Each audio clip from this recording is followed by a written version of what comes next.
Experience the news on NNC, Neural Newscast. Live from the Neural Newscast Global Information Center, I'm Andrew Lindbeck. Today is August 31st, 2025. On this day in 1897, inventor Thomas Edison received a patent for the kinetographic camera, an improvement in kinetoscopes that helped pave the way for the motion picture projector we know today. Now, let's cover the latest political moves. Congress returns from August recess, with about 4 weeks to avoid a potential month-end government shutdown. Here's Cassandra Joyce with more. Congress returns from August recess with a shutdown threat at month's end if funding lapses.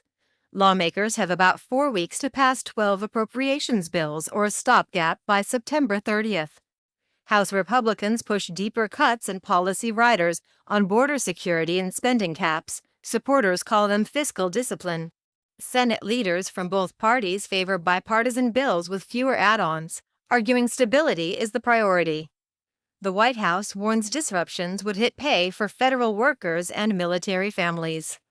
Some conservatives say short-term pain forces reforms. Others counter compromise keeps government functioning.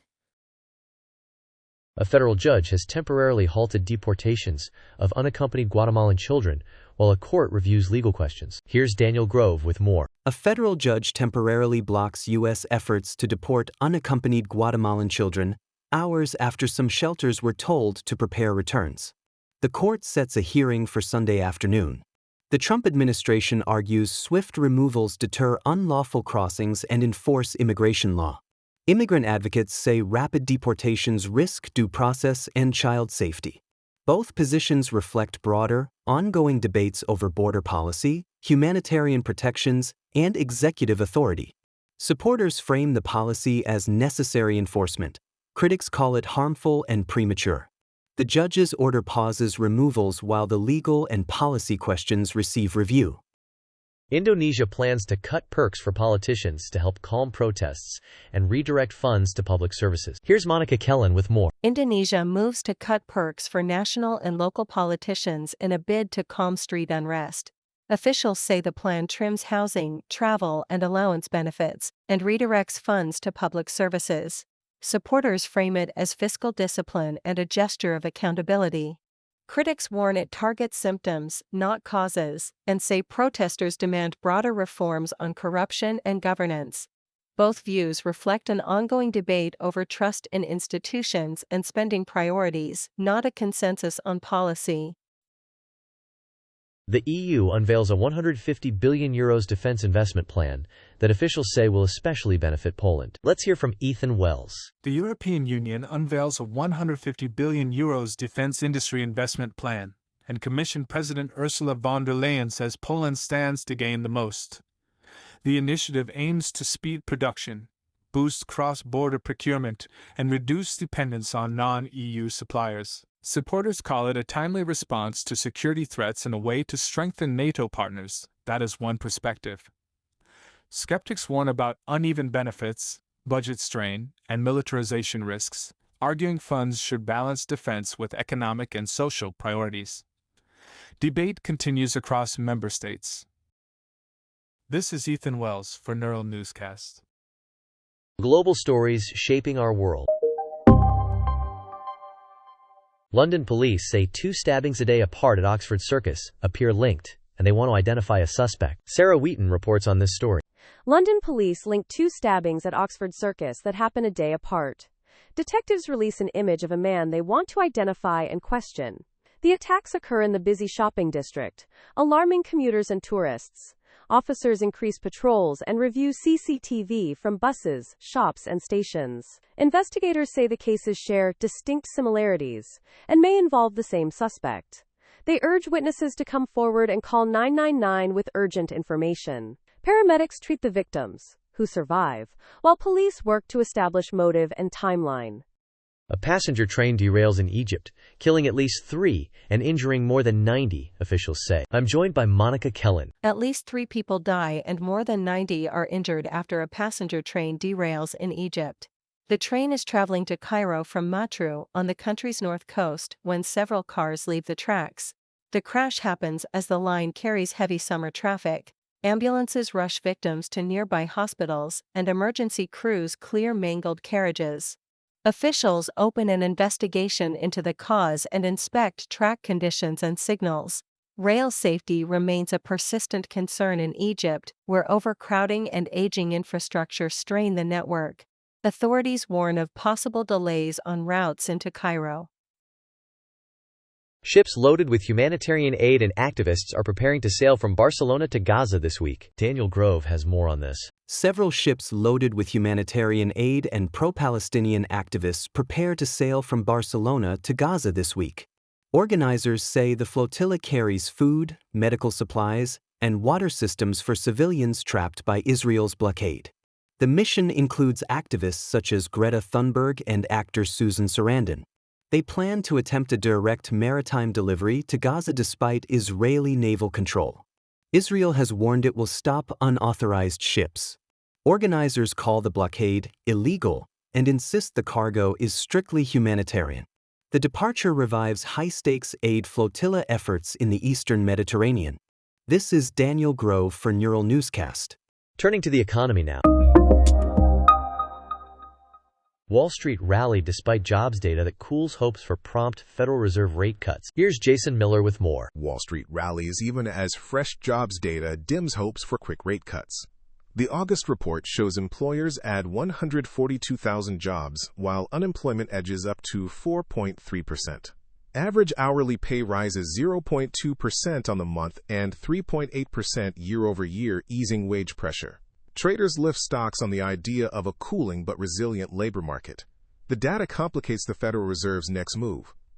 Futures still price a cut this year, but a smaller one looks more likely. This is Jason Miller for Neural Newscast. You are listening to NNC, Neural Newscast.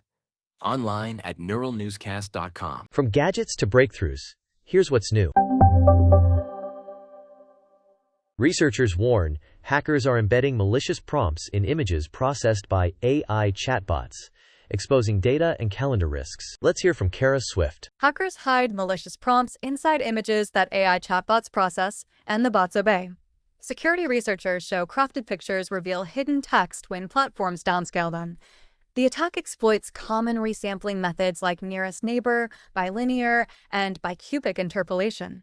When resized, aliasing artifacts expose black text that the model reads as commands. Targeted systems include Gemini CLI, Vertex AI Studio, Google Assistant on Android, and Gemini's web interface.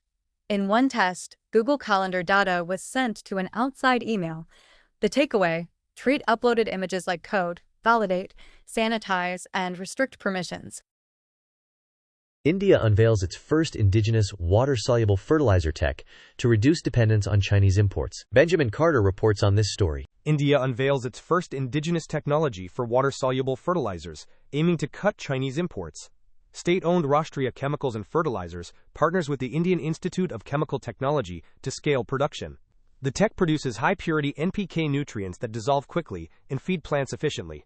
Farmers get faster uptake, lower application rates, and fewer clogged drip lines. Domestic manufacturing reduces costs, stabilizes supply, and boosts food security. The launch positions India to meet growing demand for precision irrigation and greenhouse farming. This is Benjamin Carter for Neural Newscast. From the Science Desk, here's what's new. Europe's JUICE spacecraft completed a Venus flyby, adjusting course toward Jupiter's icy moons on schedule. I'm joined by Nathaniel Cohen. Europe's JUICE spacecraft completes a critical Venus flyby on August 31st, tightening its path to Jupiter. The gravity assist adjusts its speed and trajectory, keeping arrival on schedule for July 2031. Launched by the European Space Agency in 2023, JUICE targets 3 icy moons: Ganymede, Europa, and Callisto. The probe will study their oceans, geology, and magnetic environments to assess habitability. Engineers use multiple flybys of Earth and Venus to save fuel. ESA calls the maneuver right on target. James Webb observations show interstellar comet 3I ATLAS has a coma dominated by carbon dioxide, not water. I'm joined by Daniel Fletcher. James Webb detects a carbon dioxide-rich coma around interstellar comet 3I/Atlas. The object enters view in early July and heads toward perihelion in October, giving astronomers a brief window. JWST's spectra show the coma is largely CO2, unlike typical water-dominated comets in our solar system. That unusual chemistry hints at a colder birthplace around another star. Hubble and other observatories also tracked 3I/Atlas to compare its dust and gas.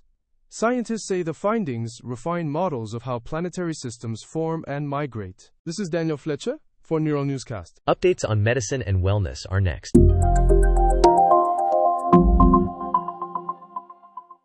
Researchers warn a single typo in medical records can make AI clinical systems dangerously unreliable for patients. Turning to Laura Navarro for details. A single typo in your medical record can push an AI doctor dangerously off course. MIT researchers report in a June 2025 study that small errors, misspellings, odd formatting, slang, or emotional language make AI more likely to say you're fine when you're not. That raises real risks for patients seeking timely care. It also amplifies inequities for people with limited English or different dialects. Co-author Marzieh Gassami warns naive deployments will lead to harm.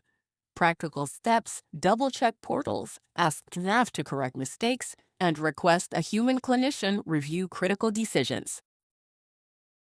Federal officials plan new dietary guidelines that will shape meals in schools, hospitals, and the military. Here's Isabella Wright with more. The federal government prepares to release new dietary guidelines that shape school meals, military menus, and hospital care. Families want clear, trustworthy advice on what to eat each day. Health Secretary Robert F. Kennedy Jr. signals the update may omit some expert recommendations. That raises worries for parents managing budgets and chronic conditions. These guidelines influence billions in food programs and labels on grocery shelves. If changes downplay fruits, vegetables, or whole grains, everyday choices get harder, and health gaps could widen. This is Isabella Wright for Neural Newscast. Turning to the environment now. Pakistan's Punjab is experiencing what officials describe as the biggest flood in its history, with thousands displaced. Samuel Green has more on this. Pakistan's Punjab faces the biggest flood in its history, a senior provincial official says Sunday.